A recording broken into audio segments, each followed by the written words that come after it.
नमस्कार। आज की इस वीडियो में आप सभी का स्वागत है। आज हम इस वीडियो में ऋग्वेद संहिता से संबंधित महत्वपूर्ण तथ्यों के विषय में जानेंगे, जो कि आपकी परीक्षा की दृष्टि से बहुत ही जरूरी है। वैदिक साहित्य का प्राचीन ग्रंथ अथवा प्रथम ग्रंथ ऋग्वेद को कहा जाता है। और यहां से आपका बहुत ही महत्वपूर्ण प्रश्न बनता है कि वैदिक साहित्य का प्राचीन ग्रंथ या प्रथम ग्रंथ आप किसको कहेंगे, और उत्तर हमेशा आएगा ऋग्वेद को कहा जाता है। ऋग्वेद में ऋच या ऋक का अर्थ है स्तुति परक मंत्र, यानी कि जिन मंत्रों के द्वारा देवों की स्तुति की जाती है, उनका आवाहन किया जाता है, उन्हें हम ऋक कहते हैं। ऋच्यते स्तूयते अनया इति ऋक। ऋचाओं के द्वारा, मंत्रों के द्वारा देवों का आवाहन किया जाता है, और इन्हीं ऋचाओं के संग्रह के कारण इसको हम ऋग्वेद संहिता कहते हैं। संहिता शब्द का शाब्दिक अर्थ होता है संकलन करना या संग्रह करना, इकट्ठा करना। अन्य महत्वपूर्ण बिंदु है आकार प्रकार की दृष्टि से ऋग्वेद संहिता सबसे बड़ी है, यानी कि साइज के हिसाब से भी देखा जाए तो चारों वेदों में ऋग्वेद संहिता ही सबसे बड़ी मानी जाती है। वैदिक, अब ऋत्विक किसे कहते हैं इसके विषय में आप जानेंगे। सामान्य वैदिक यज्ञ में जो व्यक्ति पुरोहित के रूप में अनुष्ठान कराते हैं, उनको हम ऋत्विक कहते हैं। यानी कि जो यज्ञ काल में अनुष्ठान कराए उसको आप ऋत्विक कहें। ऋतौ याजयति इति ऋत्विक। ऋग्वेद का ऋत्विक जो है होता है जो कि यज्ञ में देवताओं का आवाहन किया करता था। होता आव्यति देवान। इसी कारण से ऋग्वेद का अन्य नाम होत्रिवेद भी पड़ा था, क्योंकि इसका ऋत्विक जो है होता है। और होता क्या काम करता है? यज्ञ काल में देवताओं का आवाहन यही करता था। अब हम ऋग्वेद से संबंधित उसकी शाखाओं के विषय में जानेंगे। महाभाष्य में इस वेद की 21 शाखाओं का उल्लेख है। ठीक है, बहुत ही महत्वपूर्ण प्रश्न यहां से बनेगा, किसके अनुसार ऋग्वेद की 21 शाखाएं हैं? तो आप उत्तर देंगे महाभाष्य के अनुसार। या किस ग्रंथ में जो है ऋग्वेद की 21 शाखाओं का उल्लेख है? तब भी उत्तर आएगा महाभाष्य। या महाभाष्य में ऋग्वेद की कितनी शाखाओं का उल्लेख है? तो आप लिखेंगे 21 शाखाओं का उल्लेख है। लेकिन चरण व्यूह, इसके अनुसार केवल 5 शाखाएं ही मुख्य मानी गई हैं, और ये 5 शाखाएं हैं शाकल, बाष्कल, आश्वलायन, शांखायन, मांडुकायन।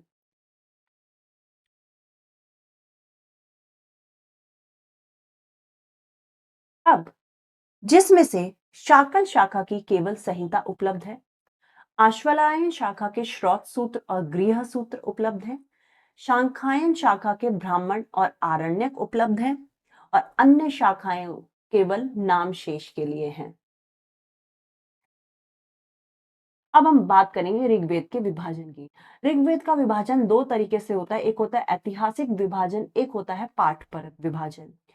अब सबसे पहले ऐतिहासिक विभाजन को देखिए।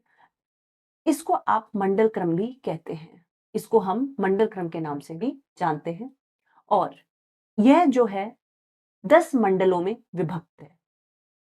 मंडल आगे अनुवाक में विभक्त है, अनुवाक सूक्तों में, सूक्त जो है ऋचाएं या जिनको आप मंत्र भी कहते हैं, इनमें विभक्त है। तो ऋग्वेद में कितने मंडल होते हैं? 10 मंडल होते हैं। ऋग्वेद में 85 अनुवाक हैं और 1028 सूक्त हैं, और मंत्र हैं या ऋचाएं हैं 10,552। आप सभी के सभी ये क्रम अच्छे से याद करेंगे। मंडल, अनुवाक, सूक्त, ऋचाएं। तो 10 मंडल हैं, 85 अनुवाक हैं, 1028 सूक्त हैं, और 10,552 मंत्र ऋग्वेद के ऐतिहासिक विभाजन में होते हैं। इन दोनों विभाजन में मंडल क्रम जो है ऐतिहासिक एवं वैज्ञानिक विभाजन कहलाता है, जिसमें द्वितीय से सप्तम मंडल यानी कि टोटल 10 मंडल हैं, कुल मिलाकर 10 मंडल हैं, तो जिसमें दूसरे से लेकर 7वें मंडल तक जो है प्राचीनतम अंश जो है ऋग्वेद का कहलाता है। और सबसे बड़ी बात यह है, प्रत्येक मंडल किसी ऋषि या उसके वंश से संबंध है, यानी कि प्रत्येक मंडल में किसी ऋषि या उसके वंश से संबंधित मंत्र हैं, इसीलिए इन मंडलों को हम वंश मंडल भी कहते हैं। ये बहुत ही महत्वपूर्ण पंक्ति यहाँ से बनती है। द्वितीय से सप्तम मंडल जो है प्राचीनतम अंश कहलाता है, और जो ये मंडल है किसी ऋषि से या उसके वंश से संबंधित उसमें जो है मंत्र है, इसी कारण इसको आप वंश मंडल भी कहते हैं। जैसे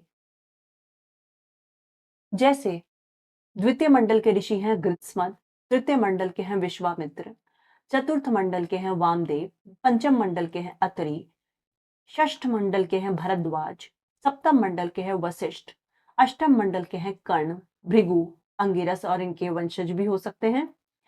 नवम मंडल के हैं सोम, और सोम का ही अन्य नाम पवमान भी कहा जाता है, या इसको पवमान मंडल भी कहते हैं।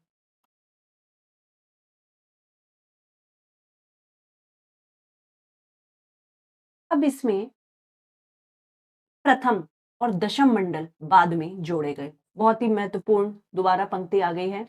प्रथम और दशम मंडल सबसे बाद में जोड़े गए, और दोनों ही मंडल में कितने सूक्त हैं? 191 सूक्त हैं। ऋग्वेद को इसी के कारण जो है दशतई श्रुति ही कहा जाने लगा। एक तो ऋग्वेद का हमने पहले भी एक नाम पढ़ा, क्योंकि उसका ऋत्विक जो है होता है, इसी कारण हम उसे क्या कहते हैं? पुत्रिवेद कहते हैं। और ऋग्वेद को दशतई श्रुति ही भी कहने लगे, क्योंकि इसमें जो है 10 मंडल हैं, जिसमें से दूसरे से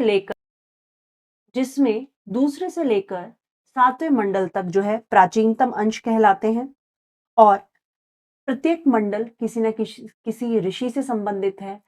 प्रथम और दशम मंडल बाद में जोड़े गए, जिसमें दोनों में ही 191 सूक्त हैं, दोनों में ही सूक्त संख्या बराबर है, और इसी कारण से ऋग्वेद को दशतई श्रुति ही या दशतई भी कहा जाने लगा। अष्टम मंडल में 48 48वें सूक्त के बाद 11 खिल सूक्त भी होते हैं, जिसमें केवल 80 मंत्र हैं। तो खिल सूक्त कितने हैं? 11 हैं। और किस मंडल में है? अष्टम मंडल में है।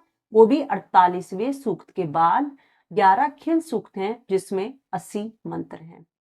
इसलिए मंडल क्रम में सूक्तों की संख्या 1028 होती है, और जब आप इसमें से 11 जो है खिल सूक्त को माइनस कर देंगे, उनको हटा देंगे, तो आपके पास 1017 जो है सूक्तों की संख्या मानी जाती है। बट अगर आपके एग्जाम में 1028 ऑप्शन में दिया गया है, तो आप 1028 को चुनेंगे, लेकिन अगर वहां पे लिखा है कि खिल सूक्त के बिना सूक्तों की संख्या कितनी होगी, तो आप 1017 को ही टिक कर आएंगे। अब आप इसके दूसरे विभाजन पाठ परक विभाजन के विषय में जानिए। इस विभाजन के अनुसार संपूर्ण ग्रंथ 8-8 अष्टकों में विभक्त है, और प्रत्येक अष्टक 8-8 अध्याय में, तो कुल मिलाकर इसमें 64 अध्याय हो जाते हैं। और अध्यायों का विभाजन हम वर्गों में करते हैं, यानी कि वर्गों में इनको विभाजित किया गया है, और प्रत्येक वर्ग में मंत्र समूह होता है। तो पाठ परक विभाजन को आप क्या कहेंगे? अष्टक क्रम कहेंगे। अष्टक क्रम के नाम से यह प्रसिद्ध है, और संपूर्ण ग्रंथ जो है 8 अष्टकों में विभक्त हो जाता है। प्रत्येक अष्टक अध्यायों में विभक्त है, और अध्याय वर्गों में, और वर्ग जो है मंत्र समूह में विभक्त होते हैं। अष्टक कितने हुए? 8। अध्याय हो गए 64, क्योंकि प्रत्येक अष्टक में 8-8 अध्याय है। वर्ग हो गए 2024, और मंत्र हो गए 10,552। धन्यवाद। अगली वीडियो में हम एक नए विषय के साथ उपस्थित होंगे। आशा करती हूँ इस वीडियो से आपको बहुत कुछ जानने को मिला होगा।